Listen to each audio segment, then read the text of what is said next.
നമ്മൾ നിലവിൽ മനസ്സിലാക്കാൻ കഴിയുന്നത് നിലവിൽ നമുക്ക് ലഭിക്കുന്ന പ്രാഥമിക വിവരമാണ്. അതായത് ഇയാളെ പിടികൂടാൻ കഴിഞ്ഞിട്ടുണ്ട്. വാഗമണിൽ ഇയാൾ റൂം എടുത്ത് അവിടുത്തെ ഒരു റിസോർട്ടിൽ താമസിക്കുകയായിരുന്നു. അങ്ങനെ വാഗമൺ പോലീസ് ഇയാളെ കസ്റ്റഡിയിലെടുത്തിട്ടുണ്ട്.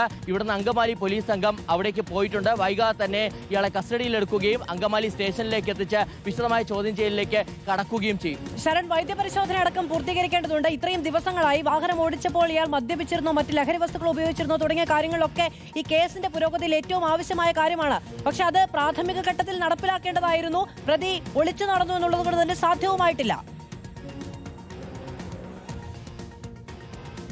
മാധു, നമുക്ക് ആ CCTV ദൃശ്യങ്ങൾ പരിശോധിക്കുമ്പോൾ കൃത്യമായി തന്നെ കാണാൻ കഴിയുന്നുണ്ട്. ആ വാഹനം കാണാൻ കഴിയാത്ത വിധത്തിലാണ് കടന്നു പോവുകയും ചെയ്തിരിക്കുന്നത്. അത്ര വേഗത്തിൽ, അമിതമായ വേഗതയിലാണ് ഈ വാഹനം ഓടിച്ചിരിക്കുന്നത്. അങ്ങനെ ആ വാഹനം കടന്നു പോകുമ്പോൾ സ്വാഭാവികമായിട്ടും ഇയാൾ ലഹരി ഉപയോഗിച്ചിരുന്നു നടക്കമുള്ള പലതരത്തിലുള്ള സംശയങ്ങളുണ്ട്. അതിലൊക്കെ തന്നെ അപ്പോൾ തന്നെ പിടികൂടിയിരുന്നുണ്ടെങ്കിൽ വൈദ്യ പരിശോധനയ്ക്ക് വിധേയനാക്കാമായിരുന്നു. അതിൽ ഒരു നിർണായകമായിട്ടൊരു കണ്ടെത്തലിലേക്ക് എത്തിക്കഴിയാമായിരുന്നു. പക്ഷേ ഇയാൾ ഇത്രയും ദിവസം, അതായത് ഈ സംഭവം നടക്കുന്നത് ശനിയാഴ്ച, ഞാൻ സൂചിപ്പിച്ചതുപോലെ ശനിയാഴ്ച രാത്രിയാണ്. അതിനുശേഷം 6 ദിവസങ്ങൾ പിന്നിട്ടിരിക്കുന്നു. അപ്പോൾ ഇനി ഇയാൾ ലഹരി ഉപയോഗിച്ചിട്ടുണ്ടോ എന്നുള്ളത് കണ്ടെത്തുക അടക്കമുള്ള കാര്യങ്ങൾ ശ്രമകരമാണ് എന്നുള്ള കാര്യത്തിൽ സംശയമില്ല. വൈദ്യ പരിശോധനയ്ക്ക് ഇയാളെ വിധേയനാക്കിയതുകൊണ്ട് എന്തെങ്കിലും ഒരു നിർണായകമായ ഒരു കണ്ടെത്തൽ ഇതുമായി ബന്ധപ്പെട്ട് പോലീസ് നടത്താൻ കഴിയുമോ എന്നുള്ള കാര്യത്തിലൊക്കെ തന്നെ വലിയ സംശയമുണ്ട്. എന്തായാലും ഇതിൽ പ്രധാനപ്പെട്ട കാര്യം തുടക്കത്തിൽ തന്നെ പ്രതിയെ പിടികൂടിയിരുന്നുണ്ടെങ്കിൽ അതിൽ കൂടി വ്യക്തത വരുത്താമായിരുന്നു. നമ്മൾ ഇന്നലെ കുടുംബം, അതായത് ഈ പെൺകുട്ടിയുടെ കുടുംബം വാർത്താ സമ്മേളനം നടത്തുന്ന സമയത്ത് അവർ പറഞ്ഞ കാര്യങ്ങളുണ്ട്. ഈ പ്രതി ലഹരി ഉപയോഗിച്ചതടക്കമുള്ള കാര്യങ്ങൾ പോലും